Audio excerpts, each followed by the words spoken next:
नमस्कार दोस्तों, स्वागत है आप सभी का देसी पंचायत पर। चुनावी रणनीतिकार प्रशांत किशोर लगातार बिहार के गांव-गांव में घूम रहे हैं और अपनी नीतियों को समझा रहे हैं। बिहार आखिर पिछड़ा क्यों है? क्यों हम वोट देते समय जातिवादी पे ज़्यादा ध्यान देते हैं कि ये हमारी जाति के हैं तो इन्हें वोट दिया जाएगा, तो ये हमारी जाति के नहीं हैं तो इन्हें हम वोट नहीं देंगे। वहीं बिहार की शिक्षा व्यवस्था और बेरोजगारी जो लगातार बढ़ रही है बिहार में, उसके क्या कारण हैं, उस पे क्या कुछ कह रहे हैं प्रशांत किशोर, जरा आप सुन लीजिए। वाले समय में इन शिक्षित बेरोजगार युवाओं के लिए क्या विजन है आपका? नहीं, शिक्षित और अशिक्षित बेरोजगार के लिए अलग अलग कोई विजन नहीं है। चलिए बेरोजगार के लिए विजन बताइए। मैं यहाँ जो बता रहा हूँ कि बिहार में रोजगार क्यों नहीं है, पहले ये समझिए। बिहार में लोगों को ऐसा लगता है कि सरकारी नौकरी के जरिए रोजगार मिल सकता है। तो आपको एक आंकड़ा बता देता हूँ, 1.57% लोग ही बिहार के सरकारी नौकरी में हैं। चपरासी से लेकर मुख्य सचिव तक अगर सबकी संख्या आप जोड़ दीजिएगा तो कुल जमा 1.5% लोग ही सरकारी नौकरियों में हैं। 98.5% लोग सरकारी नौकरी में नहीं है। तो निश्चित तौर पर सरकारी नौकरियों के जरिए तो लोगों को रोजगार मुहैया नहीं कराया जा सकता है। ये आंकड़े आज के हैं।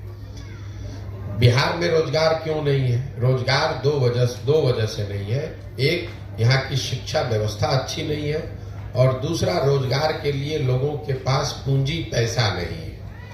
जब तक इन दो बिंदुओं को नहीं सुधारा जाएगा, बिहार की शिक्षा व्यवस्था को बेहतर बनाना और लोगों के हाथ में रोजी रोजगार के लिए पैसा पूंजी देना, ये जन स्वराज का विजन है कि यहाँ पर स्वरोजगार कैसे आएगा, पलायन कैसे रुकेगा।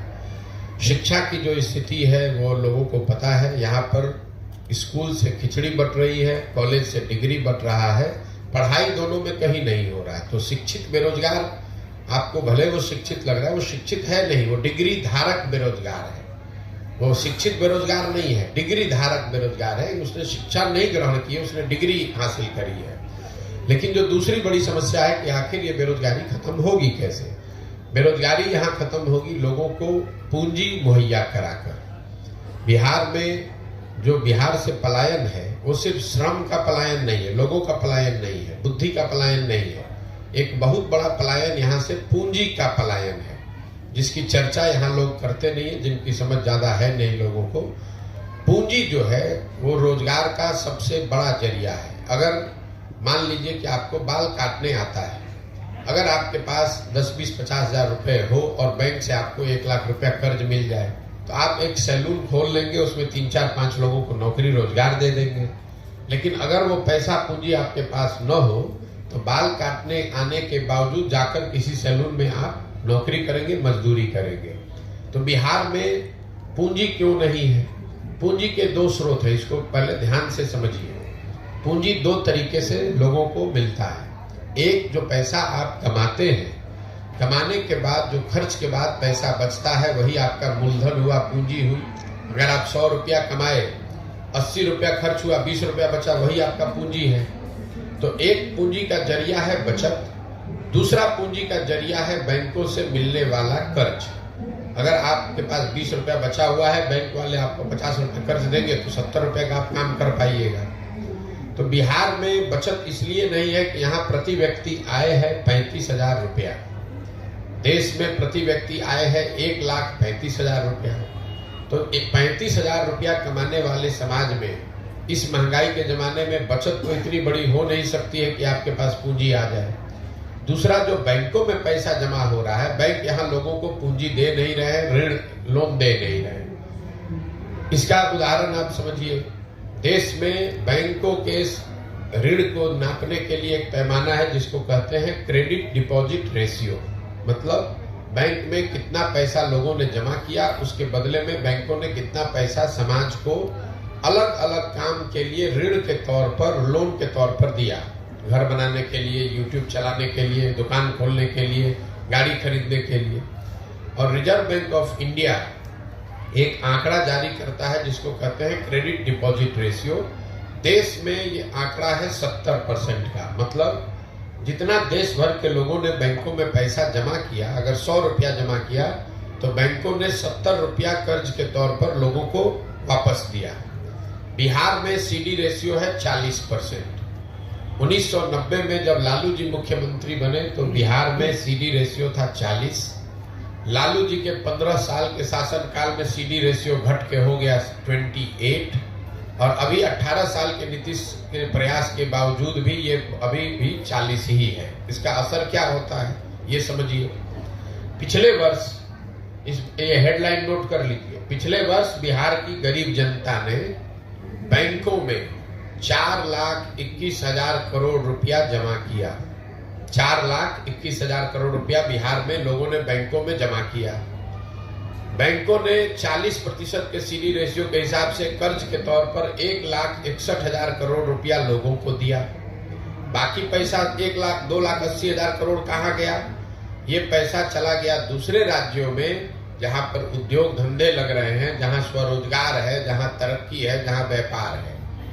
1990 से लेकर पिछले वित्तीय वर्ष में कुल जमा 1990 से अगर आप जोड़ेंगे 32 साल में बिहार के बैंकों ने 26,20,000 करोड़ रुपया, बिहार के लोगों का रुपया, ये बाहर के उद्योगपति का पैसा नहीं है, ये सरकार का बजट का पैसा नहीं है, बिहार के लोगों के बचत की हुई राशि 26,20,000 करोड़ रुपया बैंकों ने यहां से ट्रांसफर कर दिया दूसरे राज्यों में जहां पर तरक्की है, व्यापार है, रोजगार है।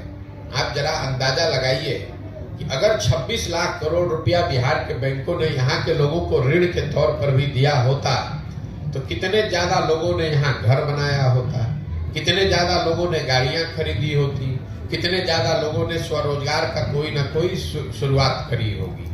तो बिहार, और ऐसा नहीं है कि ये बैंकों की मनमर्जी है कि वो कितना पैसा ऋण दें, ये उनकी वैधानिक जिम्मेवारी है कि कम से कम 70% पैसा जो जमा होता है वो उनको ऋण के तौर पर देना ही देना है।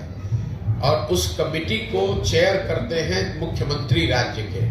ये भी नहीं है कि बैंक अपना जो चाहे वो कर ले, मुख्यमंत्री उस कमेटी के चेयरमैन हैं, जिसमें यह तय किया जाता है कि बैंकों को 70% पैसा कर्ज के तौर पर लोगों को देना है।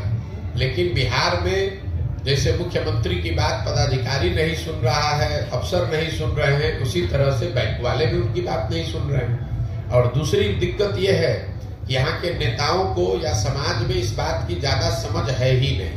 तो आपको लगता है कि वो चीनी मिल चालू हो जाएगा तो उद्योग लग, उससे रोजगार मिलेगा। एक चीनी मिल लगेगा, उसको लगाने का खर्चा आएगा 10,000 करोड़ मान लीजिए, उसमें 2-4-5,000 आदमी को नौकरी मिलेगा। लेकिन अगर 1 लाख करोड़ रुपया अलग अलग लोगों को ऋण के तौर पर मिल जाए तो उससे कितना रोजगार सृजित होगा, कितने लोग बिजनेस व्यापार करेंगे। तो जन सुराज का विजन ये है कि यहाँ पर शिक्षा को रोजगार पाने वाला बनाया जाए, लोगों को डिग्री नहीं बांटा जाए, लोगों को शिक्षित किया जाए और फिर उनको पूंजी मुहैया कराया जाए बैंकों के जरिए, ताकि लोग अपने क्षमता के अनुसार, अपनी इच्छा के अनुसार कुछ न कुछ रोजगार कर सके। उससे उनकी आर्थिक तरक्की होगी और उसी से बिहार का विकास होगा। जब तक शिक्षा और पूंजी ये दो चीज मुहैया नहीं होगी तब तक सरकार के किसी भी प्रयास से बिहार में गरीबी खत्म नहीं हो सकती है। आपके कहने के अनुसार डिग्री मिला, लोगों में ज्ञान नहीं, बिल्कुल नहीं। हमारे कहने के अनुसार नहीं। आपको आप उससे अगर इत्तेफाक नहीं रखते, यहाँ की शिक्षा व्यवस्था जो है बिहार की, उसको कैसे संचालित किया जाए? शिक्षा व्यवस्था फिर वही बात है, हर चीज को आप लोग 2020 मैच के तौर पर देखते हैं। यही यहाँ के नेताओं का भी हालत है। शिक्षा व्यवस्था कैसे सुधरेगा, शिक्षा व्यवस्था क्यों बिगड़ा है पहले इसको समझिए। इसलिए नहीं शिक्षा व्यवस्था बिगड़ गई है, लोग कहते हैं कि स्कूल से खिचड़ी बट रहा है इसलिए शिक्षा व्यवस्था खराब है। अगर खिचड़ी बटने से शिक्षा व्यवस्था खराब होती तो कॉलेज में तो खिचड़ी नहीं बट रहा है, 8वीं क्लास से ऊपर के स्कूलों में तो खिचड़ी नहीं बट रही है, वहां शिक्षा व्यवस्था क्यों खराब है? कुछ लोग कहते हैं कि नियोजित शिक्षक गुणवत्ता उनकी खराब है इसलिए शिक्षा व्यवस्था खराब है। तो अगर नियोजित शिक्षकों से ही शिक्षा व्यवस्था खराब है तो Patna science college, CM science college, MS college Bettiah, Patna college में पढ़ाई क्यों नहीं हो रही है? वहां तो नियोजित शिक्षक नहीं पढ़ा रहा है। शिक्षा व्यवस्था इसलिए खराब है कि पिछले 30-40 वर्षों में बिहार में समाज और सरकार, मैं सरकार के समाज को भी जोड़ रहा हूं, दोनों की प्राथमिकता में कहीं न कहीं शिक्षा है ही नहीं। लोग भी यहाँ अपने आप को शिक्षित नहीं बनाना चाहते, डिग्री लेना चाहते हैं, खिचड़ी खाना चाहते हैं। आप भी अपने बच्चों को स्कूल में खिचड़ी खाने के लिए भेज रहे हैं, साइकिल लेने के लिए, पोशाक लेने के लिए भेज रहे हैं, उनको पढ़ाने के लिए नहीं भेज रहे हैं। और सरकार ने भी, नेताओं ने भी ये भांप लिया है कि लोगों को पढ़ाई नहीं चाहिए, खिचड़ी बांटो, पोशाक बांटो, इनसे वोट लेते रहो। तो कहीं न कहीं समाज और सरकार दोनों की प्राथमिकताओं में शिक्षा है ही नहीं। पूरा समाज अपने ये समझ ही नहीं पा रहा है कि अगर हम जब तक शिक्षित नहीं बनेंगे तब तक हमारा बच्चा, उसको जीवन भर मजदूरी ही करना पड़ेगा। तो समाज के स्तर पर यह प्रयास होना चाहिए। जहां तक सवाल है सरकार इसको कैसे सुधारेगी, हम लोग का अपना मत है कि शिक्षा व्यवस्था सुधारने के लिए बिहार में हर जगह विद्यालय बनाने के बजाय हर प्रखंड में 5 विश्व स्तरीय विद्यालय बनाने की जरूरत है और सारे विद्यालयों को बंद कर दिया जाए, 5 अच्छे विद्यालय बनाए जाए और लोगों तक शिक्षण संस्थाओं को पहुंचाने के बजाय लोगों को अच्छे शिक्षण संस्थाओं में पहुंचाया जाए। इसका मतलब ये है कि अगर एक प्रखंड में 5 सही विद्यालय बना दिए जाएं और लोगों को स्कूल बस की सुविधा दे दी जाए तो लोग 15 मिनट, हम लोग का अपना आकलन है कि किसी भी परिवार के बच्चे को 15 से 20 मिनट से ज्यादा समय नहीं लगेगा स्कूल बस के जरिए उस स्कूल में पहुंचने में, जहां पर सिर्फ खिचड़ी नहीं बटेगा, जहां पढ़ाई होगी। दुनिया भर में जहां पर भी शिक्षा की अच्छी व्यवस्था है वहां समाज के पास स्कूलों को नहीं ले गया, लोगों को अच्छे स्कूल में लाया गया। तो हम लोग की सोच यह है कि बिहार की जो शिक्षा का बजट है 40,000 करोड़ रुपया, इसका 1/3 मतलब 15,000 करोड़ रुपया इस बात पर खर्च किया जाए कि हर प्रखंड में प्रति वर्ष एक विश्व स्तरीय विद्यालय बनाया जाए, ताकि 5 वर्ष में हर प्रखंड में 5 ऐसे विश्व स्तरीय विद्यालय बन जाएं और उनको फिर लोगों को ये सुविधा दी जाए ताकि लोग बसों के जरिए या गाड़ियों से अपने बच्चों को स्कूल तक ले आएं। अगर आप दिल्ली बॉम्बे में रहते हैं तो स्कूल आपके घर के बगल में नहीं है, सबके बच्चे स्कूल बस से जाते हैं उन संस्थाओं में जहां अच्छी पढ़ाई होती है। आधा घंटा 45 मिनट लोग स्कूल बस से जाते हैं, बच्चे पढ़ते हैं और फिर स्कूल बस से वापस आते हैं। पूरी दुनिया में जहां पर भी आप जाइएगा यही व्यवस्था है। हर घर के बगल में स्कूल नहीं बनाया गया है। स्कूल एक ऐसी जगह पर है जहां पर हर आदमी बस से, गाड़ी से, साइकिल से 10 मिनट में, 15 मिनट में पहुंच सके। बिहार में क्या हुआ है, समतामूलक शिक्षा नीति के नाम पर हर जगह विद्यालयों के भवन बना दिए गए।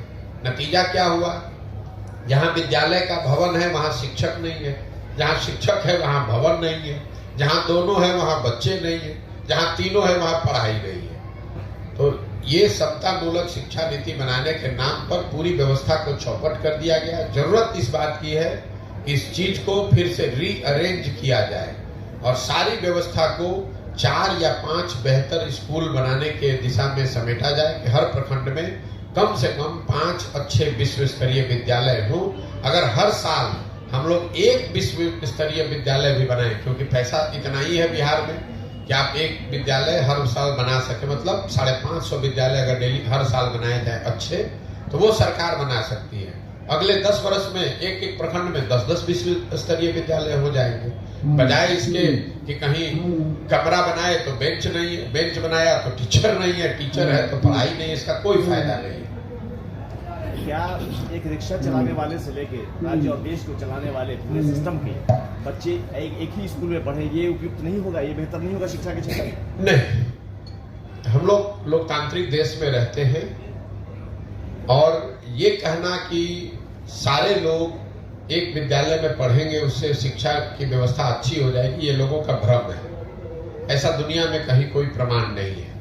लोगों के पास विकल्प होना चाहिए, अच्छे विद्यालय का, अच्छे सरकारी विद्यालय का और अच्छे प्राइवेट विद्यालय का। उसके बाद उनकी अपनी क्षमता है, उनकी स्वेच्छा, उनकी मर्जी है कि वो कहाँ अपने बच्चों को भेजना चाहते हैं। जरूरत इस बात की है कि सरकारी विद्यालयों को अच्छा बनाया जाए। विद्यालय अच्छे नहीं है और सब पर कानून बनाकर कहा जाए कि आप अपने बच्चे को भी यहाँ पढ़ाइए, वो तो वही हुआ जो बिहार में हो रहा है पिछले 35 साल से। समतामूलक समाज बनाने के नाम पर सबको अनपढ़ बना दिया गया, बन गया समतामूलक। पूरा बिहार गरीब हो गया, कोई अमीर नहीं है तो हो गई बराबरी सबकी, आपस में सब बराबर हो गए, सब गरीबे हैं यहाँ पर। तो तरक्की के दो रास्ते, बराबरी के दो तरीके हो सकते हैं। एक तरीका यह है कि सब आगे बढ़े, दूसरा तरीका है कि भैया किसी को आगे मत बढ़ने दो, सब बराबर ही कमा रहा है, सब गरीब है। तो आप जो बात बता रहे हैं वो दूसरा तरीका है जो सही नहीं है कि विद्यालय बने चाहे न बने। लोग को लगता है कि वहां पर सारे अफसर के बच्चे पढ़ने लगेंगे तो विद्यालय सुधर जाएगा। नहीं सुधरेगा। विद्यालय अच्छा बने, उसके बाद लोगों की स्वतंत्रता है। जो अगर विद्यालय अच्छा होगा तो लोग वहां जरूर पढ़ने आएंगे। जो सरकारी कॉलेज हैं, आप जो बात कर रहे हैं, दिल्ली में अगर मान लीजिए कि सेंट स्टीफेंस है या हिंदू कॉलेज है, पटना में भी पहले साइंस कॉलेज था, पटना कॉलेज था, तो वहां पर तो बड़े से बड़ा अफसर भी अपने बच्चे को पढ़ाना चाहता था। उसके लिए कोई कानून थोड़े ना बनाया गया था, क्योंकि सबको मालूम है कि साइंस कॉलेज में हमारा बच्चा पढ़ेगा तो वहां अच्छी पढ़ाई होती है। तो बहुत बड़े आदमी का बच्चा भी प्राइवेट स्कूल में 12वीं नहीं करने जाता था, वो साइंस कॉलेज में पढ़ने जाता था। तो वो कानून बनाने से चीजें ठीक नहीं हो सकती हैं। आपको व्यवस्था सुधारने की जरूरत है। एक और सवाल। तो सुना आपने कि प्रशांत किशोर क्या कुछ कह रहे हैं, किस तरीके से वो बता रहे हैं कि बिहार में बेरोजगारी क्यों इतनी बढ़ रही है और इसके पीछे की क्या कारण है। इससे पहले या वर्तमान में जो सरकारें हैं उनकी नीतियां कहां पे विफल रही हैं और आज की सरकारें क्या कुछ करती हैं। खैर, आप सबकी क्या राय है, आप अपनी राय कमेंट बॉक्स में हमें जरूर बताइएगा।